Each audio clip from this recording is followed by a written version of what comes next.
Hello students and welcome to the lecture.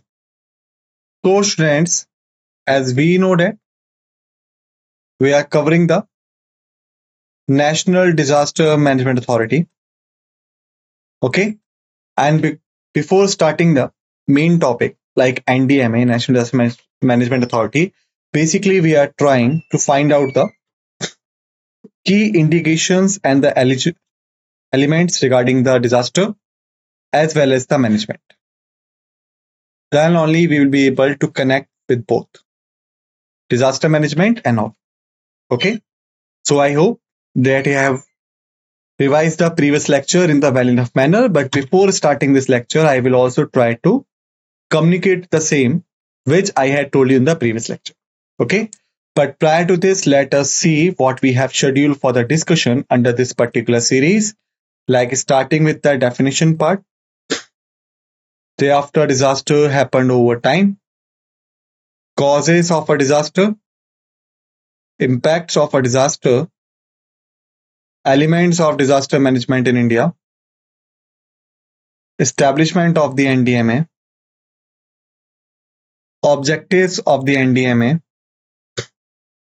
Functions of the NDMA. Additional functions of the NDMA. State Disaster Management Authority. District Disaster Management Authority. All right. So these are the topics that we have scheduled for the discussion. If we talk about the topics that we have covered so far, so basically we have done with the definition part. We have done with the disaster happened over time. The topic on which we have been discussing on, this is the causes of a disaster. And the topics we are totally left with is the impacts of a disaster, elements of disaster management in India, establishment of the NDMA, objectives of the NDMA, functions of the NDMA, additional functions of the NDMA, State Disaster Management Authority, District Disaster Management Authority. Okay. So this is the picture that we have created so far altogether. So we will start from where we had left, but prior to this, let us see what we had learned in the previous lecture. All right, my mistake. Okay.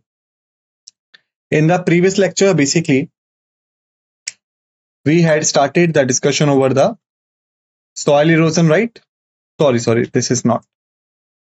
Deforestation, right? And basically, we were come to know this. Like deforestation simply means clearing the forest area for agriculture activities, for logging activities, for the purpose of urban development. In agriculture, we had take the example of shuming cultivation, all right, as well as the normal cultivation. Logging, we have take the example of residing in the forest areas for shelters and all. Urban development, I had told you from the ancient till now. Okay. And we were come to know this. It is known as the man-made disaster. Why? Because we are the persons, we are the men who are doing this kind of things. Okay. And this could have several environmental and social impacts. Okay. Thereafter, we had discussed about the extinction, the loss of habitats. These are the impacts. We had discussed about the climate, desertification, population displacement. All right. But here I would like you to ask you a question. Okay. Like in the previous lecture, I had explained you the difference between the climate and the weather. Now you are required to tell me like what is the difference between the climate and the weather. And for this, you have 30 seconds. So your time starts now.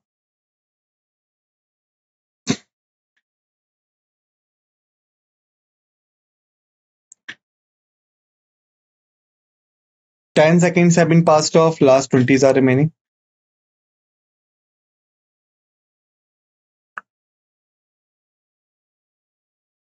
Last 10 seconds are remaining.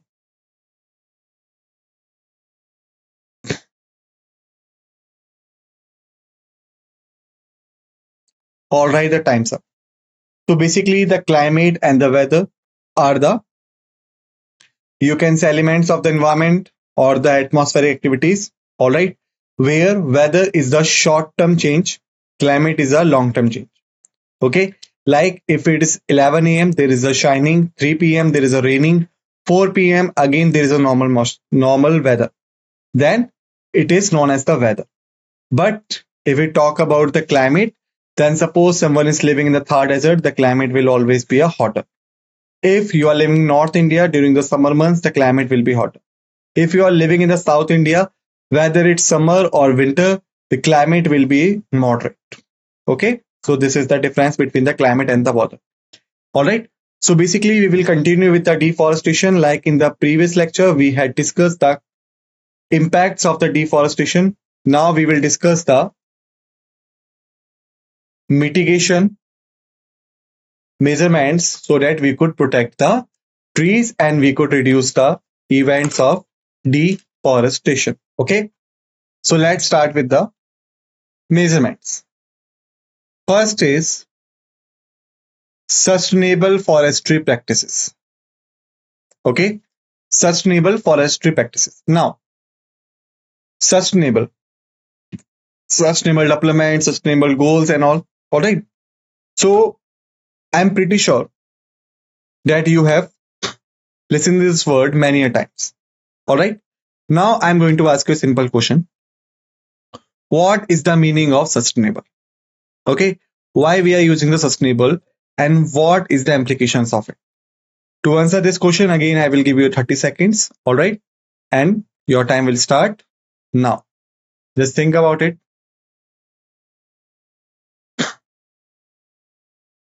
All right. 20 seconds have been passed off. Last 10 seconds are remaining.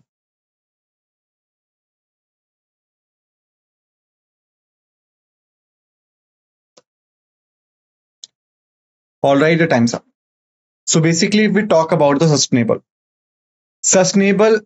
activity, sustainable thing, basically you can say it's the way, or you can say is a way of using things in a manner that you could use it for now, even you could protect it for future. All right, mark my words what I'm saying.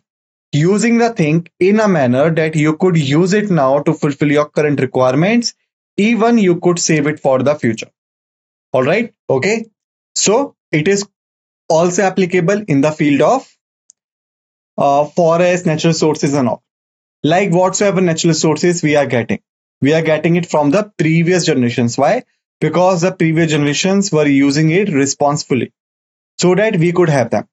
But if we utilize all of them for our needs, then our upcoming generations will not get the benefit of them. Okay, they won't be able to see the forest if we cut down on the forest. They won't be able to see the natural beauty if we destroy the natural beauties, right?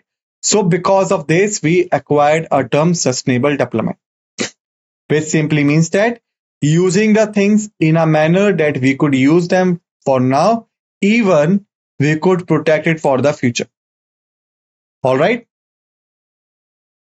So sustainable forest practices includes ensuring that logging activities do not exceed the forest capacity to regenerate. Like logging activities are very common in the areas where there are the trees that are economically important. Okay, which having some economic values.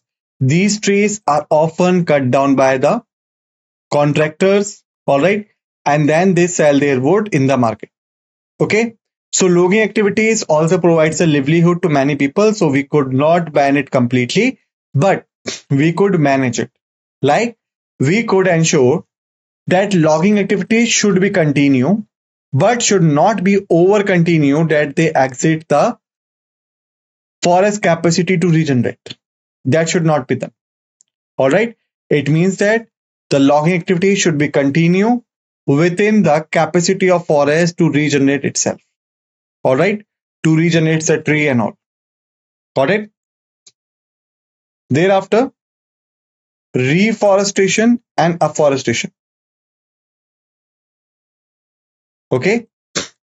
Reforestation, afforestation. It means that basically planting the new trees to replace the deserted area that was created by cutting the previous trees.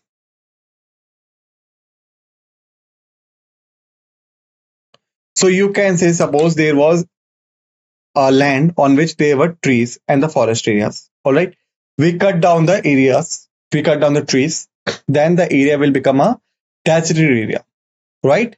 So basically, we could plant a new trees on that area so that the area could be reforested again.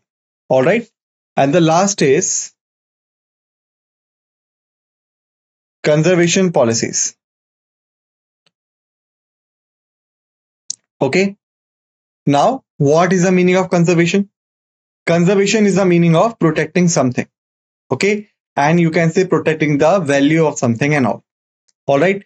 So through the conservation policies, we could implementing the new laws and regulations to protect forests and their biodiversity.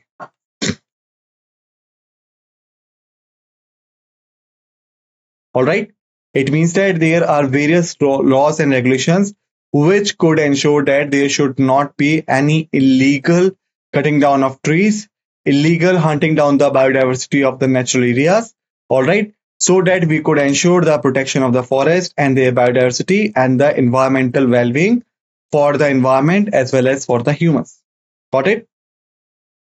Now, after finishing the cause, let us move towards the impacts of a disaster.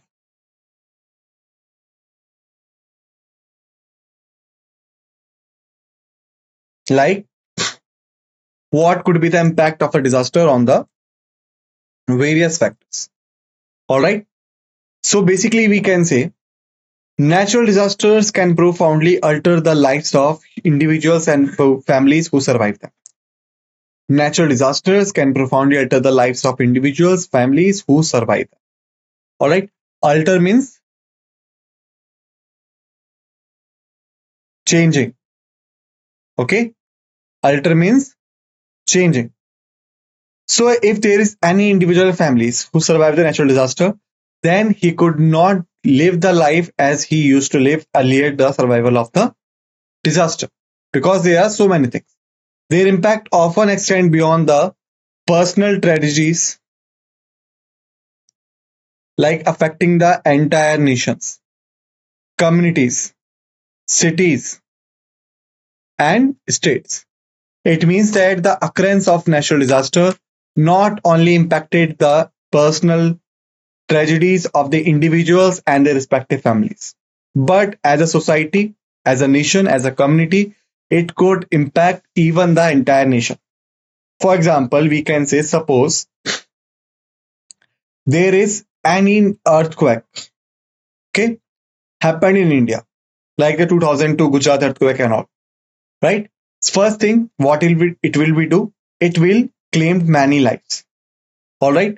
Second, it will destroy a huge property. Third, it may destroy the infrastructure of the state that could be used by the transportation and the transport operators one state to another state. All right. The city in which the earthquake impacted, these cities will be affected. The state in which the earthquake was happened, the state will be affected. All right. And the community who were living there, that will be affected, obviously. All right. So we can say the natural disasters not only confined to damage the lives of the individuals and the respective families who were surviving them, but it could go beyond of it, beyond the personal tragedies, could affect the entire nation, communities, cities, and states. Even when human communities are not directly affected, natural disasters can cause significant harm to the ecosystem. Okay, like you can say, suppose if there is a forest fire, okay, if there is a forest fire, so the human community is not directly affected. Why? Because the humans are no longer living in the forest. All right, we usually live in our urban or the rural settlements which are far away from the forests. We are not living in the forest. So usually we can say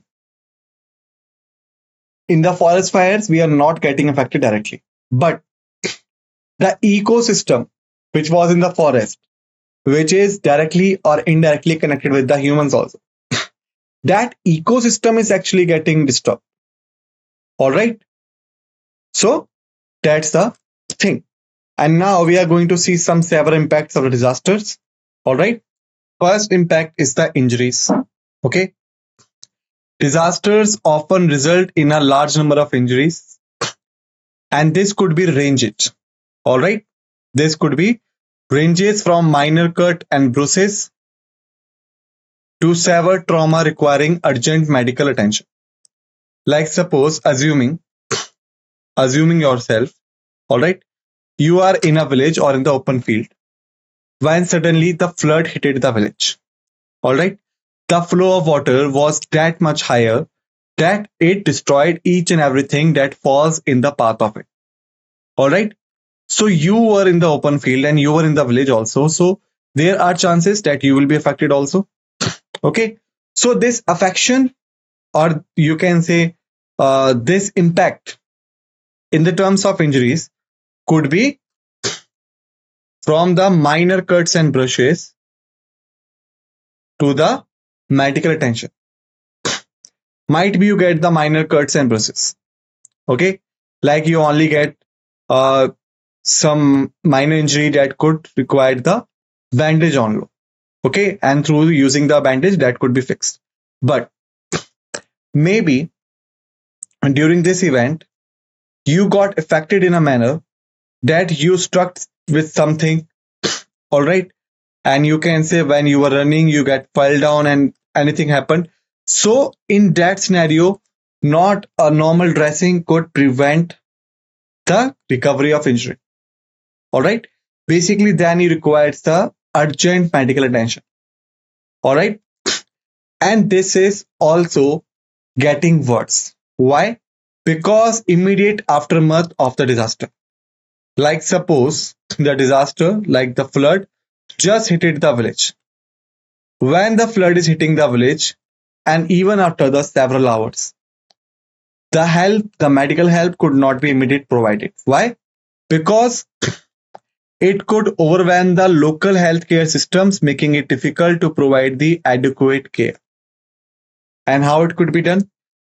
Imagine any nearby medical facilities, all right, like hospitals, like clinics, trauma centers, and all.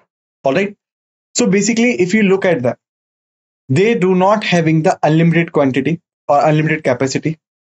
Okay, they usually having a limited number of beds, medication cares, and all, and they having the limited capacity at one time. Okay, for example, there is any particular hospital nearby your village, nearby your locality in your city area, okay, which is having the capacity of 100 beds. What does it mean? It means that it could handle the 100 people in a one go. All right, but when the disaster affects the area or hits the area, then the disaster hits it in certain way that more and more people could be injured, from minor cut and bruises towards the several traumas. All right, and when more and more people will get injured, so what will happen? They will rush to the medical cares, healthcare centers. All right, and the healthcare centers which were having the you can say limited capacity to holding the persons, these healthcare system will get overwhelmed. Okay, and you can say overcapacitated, that they won't be able to admit each and everyone and to address each and everyone.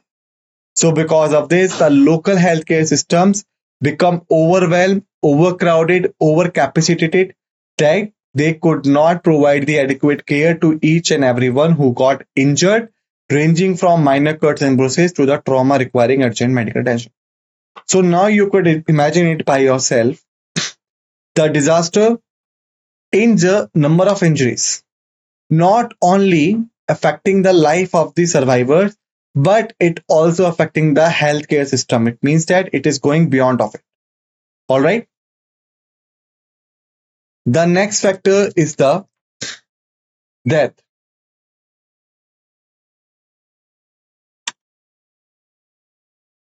Okay. One of the most devastating impacts of natural disaster is the loss of life. Because I don't think anything could be much devastating than it. If the person loses his life, what do you think? What leaves, or you can say what left for him to do? Okay, is there any word thing left behind? No, right? So because whenever the natural disaster affects the area, the most devastating impact of it could be the loss of life. The sudden and the violent nature of events like the earthquakes, like the tsunamis and the hurricanes. These can result in the high death tolls, leaving communities in mourning and disrupting social structures. All right, like we can say, if we talk about the events that are mentioned over here, like the earthquakes, tsunamis, and hurricanes. All right, so about them, the one thing that you could see here is the sudden and violent. Sudden and violent. All right, like no one is prepared for facing the earthquake, tsunami, and hurricanes. Okay, they generated suddenly. Even the tsunamis and the hurricanes could be predicted sometime earlier because they generated deep inside the oceanic waters. So because of the, you can say, various satellites, okay, we could observe their position, and because of this we could even tell the people who are living in the areas which could be affected by them to leave the areas, and some kind of help could be provided. But if we talk about the earthquakes, okay, if we talk about the earthquakes, so remember the earthquakes are highly unpredictable. Okay, they could not be predicted that easily. All right, so because of this, suddenly, suppose you are, you can say, sitting in your living area, and suddenly the earth starts shaking. Okay, suddenly you are sleeping, and suddenly your fan falls down. Now you could imagine the sudden and the violent nature of these events basically causes a high result in the death tolls because no one is prepared to face these events face to face, and that could leave the communities in mourning and disrupting the social structures. All right, so students, basically in this lecture we have finished till here. In the next lecture we will continue from here. Till then, just revise the facts and figures that all we have discussed in this lecture. Be ready for the other lecture. With this note, let's end this lecture, and thank you.